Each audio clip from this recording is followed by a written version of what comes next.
RVSM 1110 soybean आप देख सकते हैं स्क्रीन के ऊपर। RVSM 1110 सोयाबीन की वैरायटी, RVSM 1110 सोयाबीन की लेटेस्ट वैरायटियों में से एक 90 दिन की ये वैरायटी। आप खेत देख सकते हैं,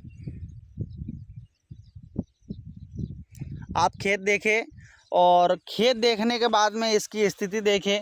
ये जो थोड़ा बहुत पीला दिख रहा है तो पानी गिरा नहीं था, उसके कारण फिर ये थोड़ा सा खेत मेरा सा थोड़ा पीला पड़ गया है, पत्तियां सूखने लग गई है। ये कोई बीमारी वगैरह कुछ है नहीं, पूरा खेत हरा है। काफ़ी संघर्ष करा है इसने सूखे से, अच्छी है स्थिति सूखे के। अगर मैं उसमें देखूँ तो सूखे के बावजूद, सूखे से संघर्ष करने के बावजूद स्थितियाँ अच्छी है। फल आप देखें, इसमें फलियाँ देखें, बीमारी वगैरह कुछ आती नहीं है। फलियाँ आप देखें तो फलियाँ ऊपर से नीचे तक पौधे के अंदर आप देखेंगे तो फलियाँ उसमें अच्छी आ चुकी है, आप देखें। ठीक है, आप आराम से देखें दोस्तों। चूँकि कैमरा मैन वगैरह ऐसा कुछ मेरे पास फ़ोन पकड़ने वाला कोई है नहीं, मैं ही फ़ोन पकड़ता हूँ और मैं ही सब करता हूँ, तो थोड़ा बहुत आड़ा तिरछा होता है, थोड़ा बहुत हिल रहा है वो। पर आप देखो,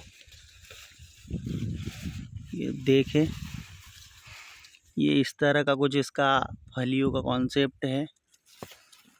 ये फलियाँ ऊपर से नीचे तक आती है इसमें। और भी देखें आप, इधर देखें आप, ये देखो, इस तरह से फलियाँ इसमें आती है। 90 दिन की वैरायटी है और खाद भी कुछ ज़्यादा डाला नहीं है, कुछ भी नहीं डाला है। और ऐसे टॉनिक वगैरह, फूल निकालने के स्प्रे, ये सब फालतू काम इसमें किए नहीं हैं, है ना।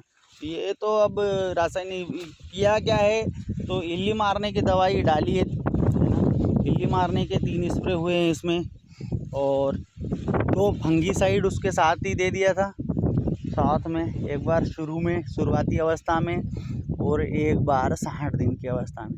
तो एक बार मतलब 20 दिन की अवस्था में फंगीसाइड दिया था, एक बार 60 दिन की अवस्था में। उसके अलावा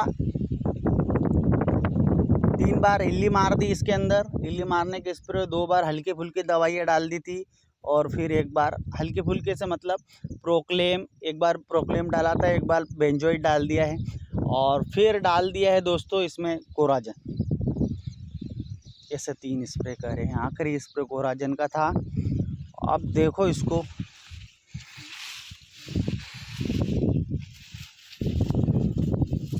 और देख के आप बताओ कि सोयाबीन आपको लगी कैसी।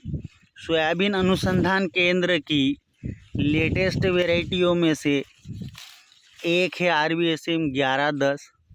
सबसे ज़्यादा फलियाँ आती है, 2-3 दानों की फलियाँ आती है।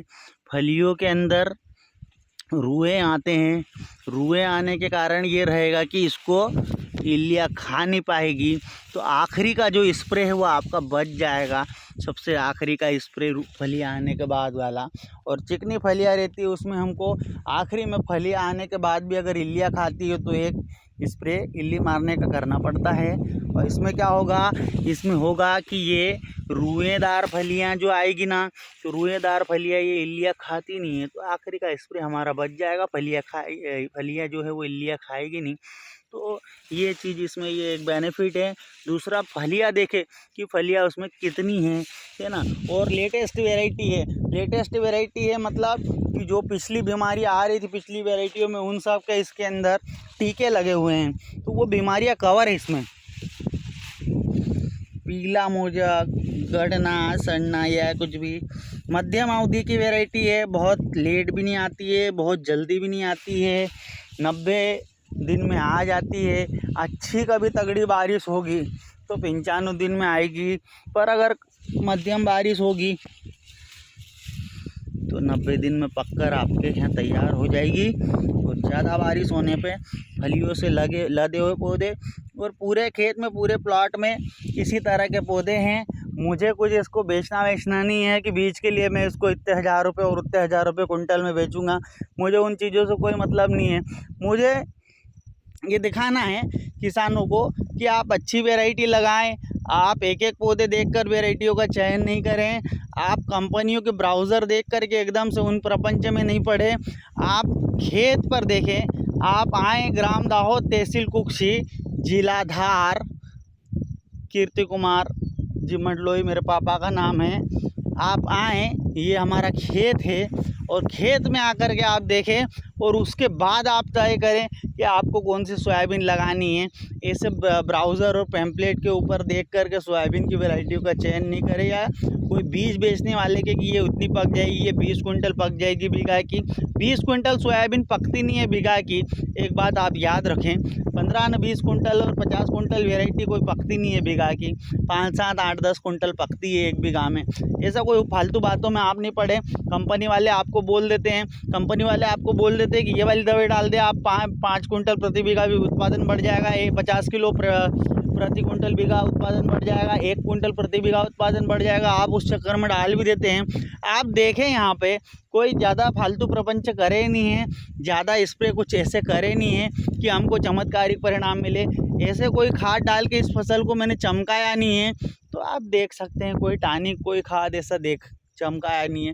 तो उस तरह की ये फसल है और उसके बावजूद फिर इन सब चीज़ों को ध्यान में रख कर के आप इसका फिर देखें। आप ऐसा तो अगर मैं इसमें 1-2 बार अगर और खाद डाल देता है ना, 1-2 बार और अगर मैं क्या कर देता, इसमें खाद डाल देता, तो थोड़ी सी और हाइट भी ये लेती और फलियाँ भी थोड़ी सी ज़्यादा आती, थोड़ा सा फलियों का साइज भी निकल के आता, बड़ा आता, तो और चमक जाती मेरी फसल, है ना, और 20 हो जाती। पर उस सब चक्कर में नहीं पड़ना है, अपने को लंबा चलना है अगर, तो एक ही बार में नहीं लेंगे, हर साल हम इसको लेंगे उत्पादन, 10 साल तक लेंगे, 5 साल तक लेंगे। ऐसा थोड़ी कि एक ही बार में खाद डाल दिया और एक ही बार में सारा उत्पादन ले लूँ। ज़्यादा रासायनिक खादों का उपयोग करेंगे, ज़्यादा दवाइयों का उपयोग करेंगे, उससे पर्यावरण प्रदूषित होगा, आपकी ज़मीन बंजर होगी, तो आने वाले समय में आपका उत्पादन गिरेगा ही गिरेगा, ज़मीन बंजर और रेगिस्तान की तरफ आपकी बढ़ेगी। तो जो ज़रूरी मात्रा में था उतना दिया है ना। खाद वगैरह तो कुछ दिया नहीं है, कोई जैविक खाद भी नहीं दिया है, बस स्प्रे करा है। तो अब स्प्रे तो अभी उसका कुछ विकल्प मुझे जैविक में मिला भी नहीं, इसलिए मैंने उसका स्प्रे कर दिया था। तो ये आप फलियाँ देखें दोस्तों, मेरा खेत देखें। खेत पर आपको आना है तो आप खेत पर आकर के देखें। 4 तरह की सोयाबीन मेरे पास लगी हुई है। RVSM 1135, RVSM 1110, RVSM 2024, NRC 138, 4 तरह की सोयाबीन आप देख सकते हैं। थोड़ी सी 19 लग रही है, थोड़ी और अच्छी रहती, पानी अगर अच्छा गिरता, समय पे गिरता, थोड़ी और बढ़िया रहती है। घुटनों से ऊपर तक की इसकी ये हाइट है, आप देखें कहाँ तक आ रही है मेरे, मैं आपको चल के बता दे रहा हूँ। घुटनों से ऊपर तक की ये इसकी हाइट जा रही है, आप देखें इसको। और लगभग पूरे प्लाट में इसी तरह का है, मेरा एक जैसा है प्लाट है। तो ये आप देखें अच्छा उत्पादन रहेगा। अब वो 20 कुंटल रहेगा, 50 कुंटल रहेगा, ये सब फालतू बातें हैं। एक अच्छा उत्पादन रहेगा। क्या उत्पादन रहेगा इसका प्रति बीघा, ये मैं पहली बार लगा रहा हूँ इसको, ये पकने के बाद ही मैं डालूँगा। अभी फालतू बातें नहीं करता हूँ मैं कि 20 कुंटल पक जाएगी, 50 पक जाएगी, इतने पकते हैं, उतनी फलियाँ हैं, 50 फलियाँ हैं, 100 फलियाँ हैं, 100 फलियों में 200 दाने हैं, एक दाने का 2 ग्राम वजन है। फालतू बातें, ठीक है, ये मैं नहीं करता हूँ, ठीक है। तो ये तो आप देखें, जब थ्रेसर लगेगी तो फिर निकलेगा, तो थ्रेसर के अंदर ही अपने को पता चलेगा कि इसका गणित क्या बैठ रहा है। अभी सब ये फालतू बातें नहीं करते हैं, ठीक है।